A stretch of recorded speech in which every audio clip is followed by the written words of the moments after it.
Hi friends, this is Sumita Pandey. आज का विषय है संदेश। यह कक्षा 9 और 10 के लिए बहुत ही महत्वपूर्ण है। तो यहाँ पर मैं आपको संदेश क्या है, संदेश के कारण क्या है, संदेश के कारण कौन कौन से हैं और इससे संबंधित कुछ उदाहरण बताऊंगी। संदेश शब्द की उत्पत्ति संस्कृत से मानी जाती है, जिसका अर्थ है समाचार या खबर। जब कोई व्यक्ति किसी कारणवश किसी दूसरे व्यक्ति से सीधे बात नहीं कर सकता है, तब कोई व्यक्ति समाचार या खबर संदेश के जरिए दूसरे व्यक्ति तक पहुंचाता है।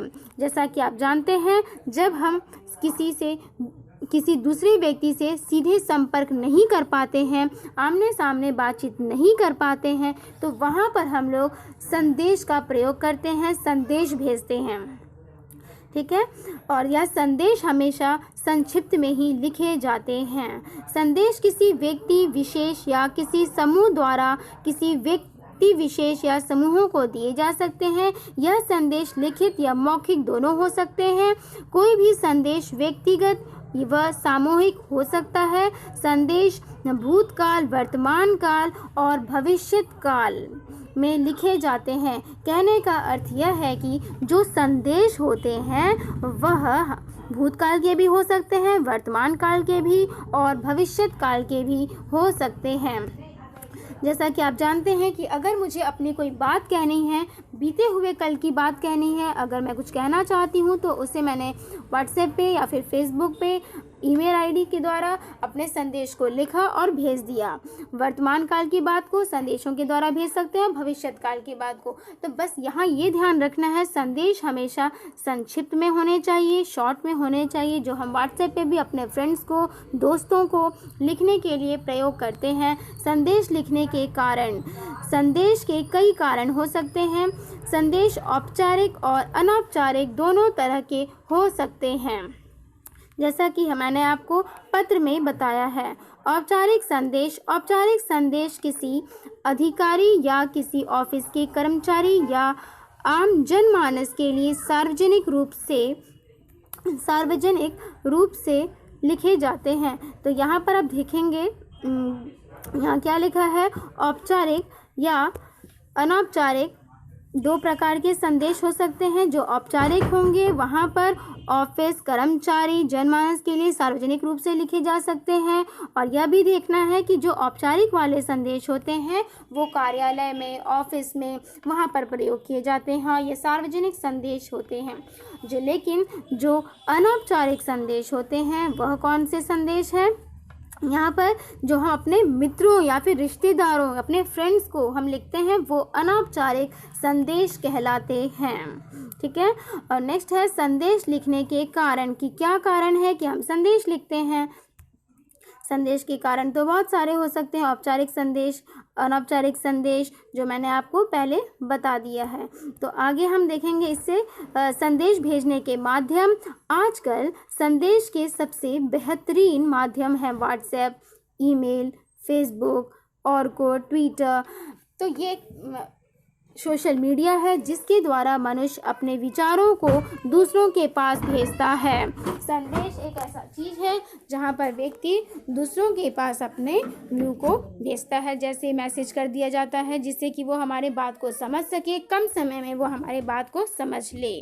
संदेश लिखने के प्रकार: शुभकामना संदेश, पर्व व त्योहार संदेश, शोक संदेश, व्यक्तिगत, सामाजिक और मिश्रित संदेश। आप सबसे पहले ये देखेंगे जो हम डेली यूज़ करते हैं, ईमेल, व्हाट्सएप, एमएमएस, इसके द्वारा भी संदेश भेजे जाते हैं। संदेश लेकिन संक्षिप्त होने चाहिए। नेक्स्ट है संदेश में आपको क्या क्या बातें ध्यान रखनी है लिखने से पहले। क्या बातें हैं वो?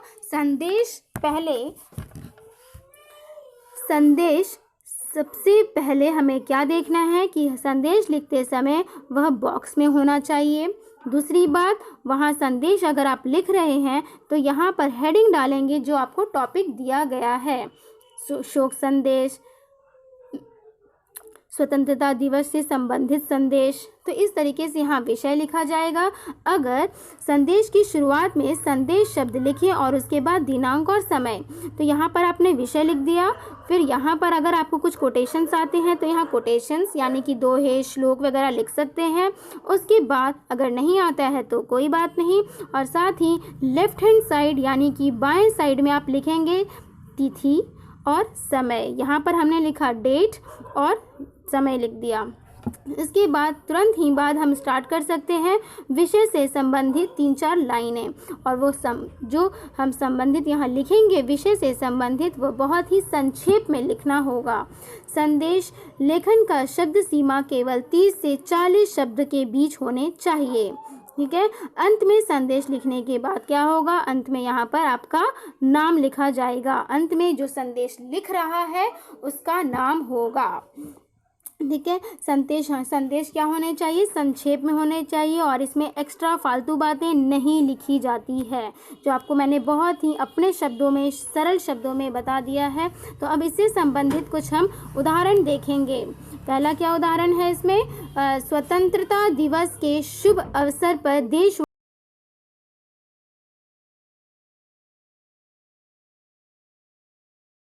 में बॉक्स बनाना है। ये बॉक्स में ही लिखे जाते हैं। संदेश किस में लिखे जाते हैं, बॉक्स के अंदर। फिर मैंने लिखा है यहाँ पर हेडिंग, स्वतंत्रता दिवस पर शुभकामना संदेश। ये हो गया हमारा विषय।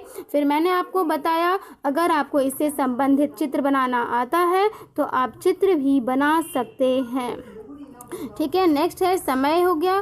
फिर है दिनांक लिखा जाएगा, जिस दिन आप संदेश भेज रहे हैं उस दिन का डेट लिखेंगे। उसके बाद समय लिखेंगे जिस टाइम आप लिख रहे हैं। समस्त देशवासियों को स्वतंत्रता दिवस की हार्दिक शुभकामनाएं। आइए स्वतंत्रता दिवस के शुभ अवसर पर हम सब मिलकर अपने देश को चौमुखी विकास के मार्ग पर अग्रसर करने के दृढ़ संकल्प लेते हैं। किसने लिखा है ये, मुख्यमंत्री ने, उन्होंने अपना लिख दिया। तो इसी प्रकार तो हमें क्या क्या बातें ध्यान रखनी थी। सबसे पहले विषय लिखा जाएगा, उसके बाद दिनांक लिखना है, समय लिखना है।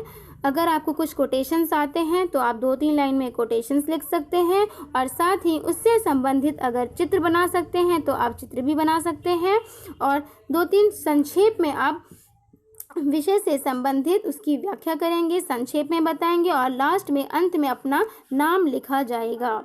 नेक्स्ट आता है, नेक्स्ट टॉपिक मैंने आपको क्या दिया है, नेक्स्ट है जन्म दिवस पर शुभकामना संदेश। तो मैंने आपको क्या बताया था, सबसे पहले क्या करेंगे, बॉक्स बनाएंगे। तो मैंने इसमें बॉक्स बना दिया पहला। ठीक है, फर्स्ट काम हमको ये करना है, कर दिया बॉक्स का।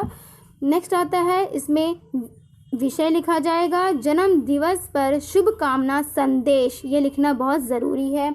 नेक्स्ट आता है, इसमें तुम जियो हज़ारों साल के दिन हो 50,000। तो मैंने आपको कहा कि अगर आपको कोई कोटेशन आता होगा या फिर दोहे, शायरी अगर आते होंगे आप लिख सकते हैं। इससे संबंधित कुछ आपको चित्र बनाना आता है तो आप चित्र भी बना सकते हैं। और लेफ्ट हैंड साइड में यानी कि बाएं साइड में आप लिखेंगे दिनांक, जिस दिन आप संदेश लिख रहे हैं। अगर आप कल संदेश लिख रहे हैं तो कल की तारीख डाली जाएगी। अगर आप 1 महीने के बाद एग्ज़ाम देंगे तो जिस दिन एग्ज़ाम दिया जाएगा उस दिन की तारीख लिखी जाएगी। नेक्स्ट आता है, वो समय लिखेंगे जिस समय आप संदेश भेज रहे हैं। प्रिय बेटे मोहन, जन्मदिन की हार्दिक शुभकामनाएं। आप दीर्घायु हो, स्वस्थ रहो और जीवन में निरंतर उन्नति के मार्ग पर अग्रसर रहो, यही मेरी ईश्वर से प्रार्थना है।